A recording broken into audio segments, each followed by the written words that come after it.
Hey everyone, welcome back. If you've been following along, you probably remember all the questions we've been getting about DOGE and Social Security. And if you're new here, you might be thinking, wait, DOGE?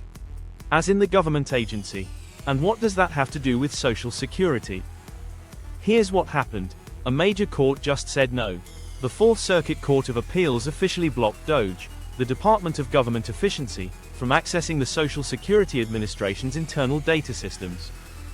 This is a huge development, not just for privacy advocates, but for anyone who receives Social Security or is concerned about how their personal information is handled. What many people don't know is that DOGE had been quietly granted broad access to SSA data earlier this year. All in the name of efficiency and reducing fraud.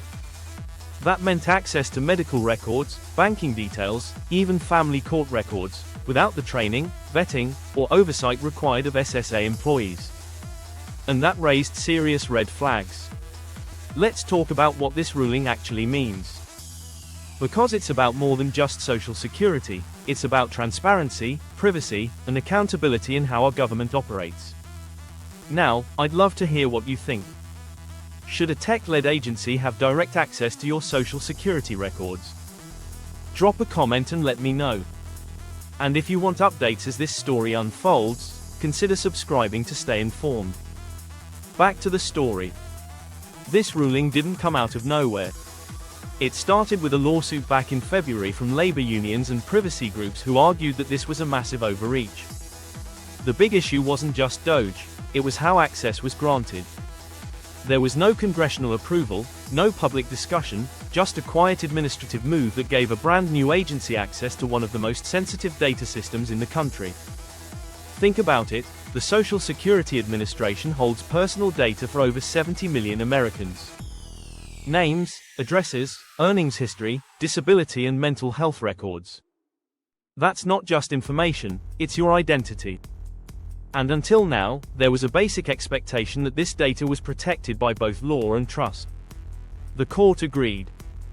In a 9-6 decision, the judges said the move violated the Privacy Act and the Administrative Procedure Act.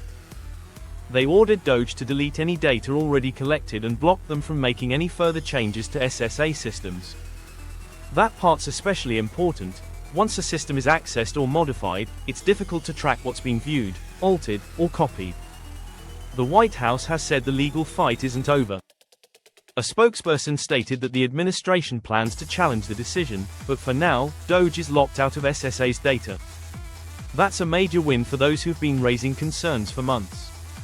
What's interesting is how divided the court was. The majority focused on the privacy risks. Judge Robert King emphasized that Americans have been sharing this information since 1935, with the understanding it would be kept secure.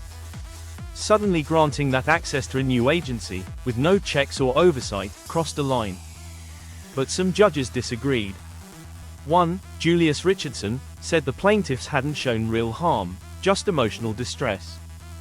He noted that DOGE already had access to other agencies like the Treasury and Education departments, so why should SSA be any different?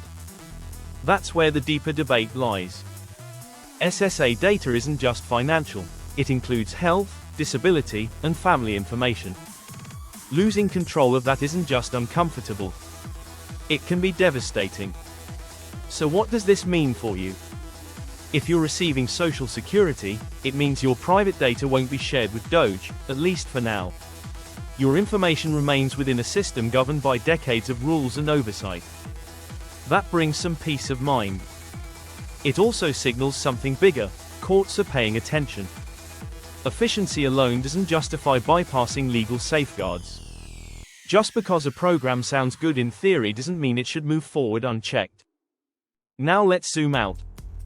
What exactly is DOGE? It was created during Trump's second term with Elon Musk appointed as its head. The goal was to use advanced tech to root out fraud and waste across the federal government. A bold idea, but the execution has been rocky. Instead of building a clear, accountable process, DOGE moved quickly, often without proper background checks or training. Reports emerged that DOGE staff accessed systems without clearance, and many decisions lacked transparency. The agency said it was trying to stop fraud, like claims that Social Security benefits were going to dead people, but there wasn't strong evidence backing those claims. The court pointed that out. Judge Hollander, in the original 148-page ruling, made it clear, the legal justification just wasn't strong enough. Now, if you're worried this will affect your payments, the short answer is no. This case isn't about benefit delays. It's about unauthorized data access. The SSA is still running, checks are still going out, and nothing in your day-to-day benefits should change because of this. In fact, this may actually help stabilize things by keeping sensitive systems protected from external interference. More broadly, this sparks a bigger conversation. How should the government use emerging technology? Should private tech leaders be granted influence over federal systems? What checks should exist before a new agency gains access to our data? And what happens when it goes wrong? This debate is only going to grow as AI, automation, and big data continue to reshape how we govern. Wanting a more efficient government doesn't mean giving up privacy. Those values aren't in conflict, and this ruling is a reminder of that. If this issue has made you feel uneasy or powerless, you're not alone. A lot of people have said they felt like something this important was being decided without public input. But today's decision shows that the courts are still working, that voices matter, and that your rights are still worth defending. So what do you think? Should DOGE have had access? Did the court make the right call? Drop your thoughts in the comments. Let's keep this conversation going. Thanks for sticking with me today. Take care of yourself, and I'll see you soon.